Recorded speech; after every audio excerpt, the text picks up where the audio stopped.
సైఫ్ అలీ ఖాన్ మీద కత్తితో దాడి అటు బాలీవుడ్లోనే కాకుండా తెలుగు సినిమా ఇండస్ట్రీలో కూడా చాలా మంది దీనికైతే విచారణ వ్యక్తం చేస్తున్నారు. సో ప్రజెంట్ దాడి చేసిన వ్యక్తి మాత్రం ఆ రోజు దాడి చేసిన తర్వాత ఉదయం 8 గంటల వరకు కూడా అక్కడే ఉన్నాడని తెలుస్తుంది. సో ఇప్పుడు అది పట్టుకున్నారా, ఏం చేస్తున్నారు అసలు పోలీసులు? అంటే బేసిక్గా మన ఇండియాలో ఫ్రీడమ్ ఉంది. ఎవరన్నా రోడ్డు మీద కనపడినా చంపేయచ్చు, నరికేయచ్చు, ఒక సెలబ్రిటీలను సైతం కూడా వేసేయచ్చు అని ఇప్పుడిప్పుడే అర్థమవుతుంది అనమాట. సో సెలబ్రిటీలకు సెక్యూరిటీ లేకపోతే వాళ్ళకి ఖచ్చితంగా ప్రమాదం ఉంటుందని సైఫ్ అలీ ఖాన్ గారి ఇన్సిడెంట్ అయితే తెలిసింది అందరికీ కూడా. ఇక నుంచి నాకు తెలిసి ప్రతి సెలబ్రిటీ, ప్రతి పొలిటీషియన్ కూడా జాగ్రత్త పడతారు. సో అంతకుముందు మనం ఒకసారి చూసాం, అందరూ ఉండగానే జగన్ గారి మీద ఒక కోడికత్తి అటాక్ జరిగింది. సో అది ప్రీ ప్లాన్డ్ అయినా ఏదైనా కానీ అంతమంది జనంలో ఒకరిని చంపాలంటే చాలా ధైర్యం కావాలి.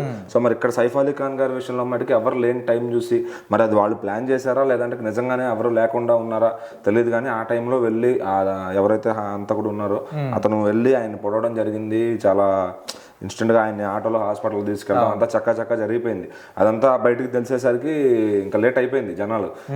ఇప్పుడు ఏంటంటే దాన్ని ఇప్పుడు ఆయన హెల్త్ కోలుకోవాలని అందరూ కోరుకుంటున్నారు ఖచ్చితంగా.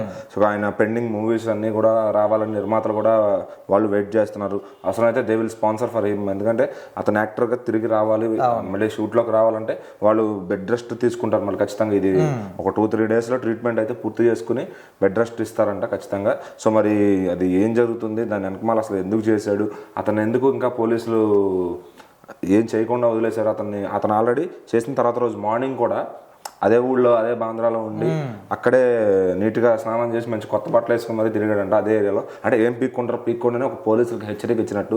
సో మరి ఎందుకు బాలీవుడ్ వాళ్ళకి ఇట్లా జరుగుతుంది? ఈ మధ్యన సైఫ్ అలీ ఖాన్ గారి మీద కూడా ఎప్పటి నుంచో ఉన్న కృష్ణజింక బ్యాచ్ బిష్ణోయ్ అనే అతను కూడా రీసెంట్గా అటాక్ అది చేస్తానని వార్నింగ్ ఇవ్వడం. సో వీళ్ళంతా ఒక డబ్బుల కోసమే చేస్తున్నారా లేదంటే వాళ్ళ వృత్తి చంపడం అనేది లేకపోతే ఏంటి? మరి సైఫ్ అలీ ఖాన్ గారు ఏదో ఇష్యూస్లో ఎక్కువ ఇరుక్కోరు, ఆయన ఎక్కడ బయటపడరు. వాళ్ళ ఫ్యామిలీ ఆయన అంటే సపరేట్ వేరే లీగ్లో ఉంటారు అసలు ఆయన. సో ఆయన ఎప్పుడు బయటకు వచ్చి ఎవరిని విడిగా అనింది లేదు, చేసింది లేదు. మరి కేవలం అతను డబ్బు కోసమే చేశాడా లేకపోతే ఇంకా దేని ఆశించి చేశాడు? మరి ఆయన్ని మాత్రమే టార్గెట్ చేయడానికి కారణం ఏంటి? ఆయన దగ్గర ఎక్కువ డబ్బు ఉందనా లేకపోతే ఏంటి? సో అంటే ఆయన సినిమాలోకి రాకముందు కూడా వాళ్ళు రిచ్ పీపులే. సో మరి ఆ డబ్బును ఆశించి అలా చేయాలంటే ఎప్పుడో చేయొచ్చు.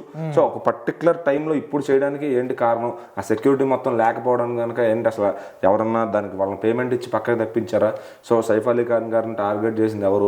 ఈ కుర్రోడికి అంత ధైర్యం ఏంటి? అంటే పోలీసులను పట్టుకుంటారని భయం కూడా లేకుండా ఆయన్ని మర్డర్ అటెంప్ట్ చేసి సో మరి ఇంత దర్జాగా తిరుగుతున్నాడంటే అతన్ని మరి సైఫ్ అలీ ఖాన్ గారి హెల్త్గా అయితే మరి ఆయనకంటూ కొంత ఫ్యాన్స్ అండ్ ఫ్యామిలీ ఉంటారు, చాలా మంది బిగ్ షాట్స్లో కూడా ఫ్రెండ్స్ ఉంటారు ఆయనకి. సో మరి వాళ్ళందరూ అతను వదులుతారా? ఏ ధైర్యంతో అతను అట్లాగా విచ్చలవిడిగా తిరుగుతున్నాడు? సో మరి పోలీసులు అయితే క్యాచ్ చేశారు కానీ అతని మీద ఇంకా ఏమీ కోర్టులో సబ్మిట్ చేసినట్టు కానీ ఏం రాలేదు. సో మరి ఏం జరుగుతుంది అసలు? అతని విషయం ఏం చేస్తున్నారు? మరి సైఫ్ అలీ ఖాన్ గారి హెల్త్ 2-3 డేస్ తర్వాత ఎలా ఉండబోతుంది?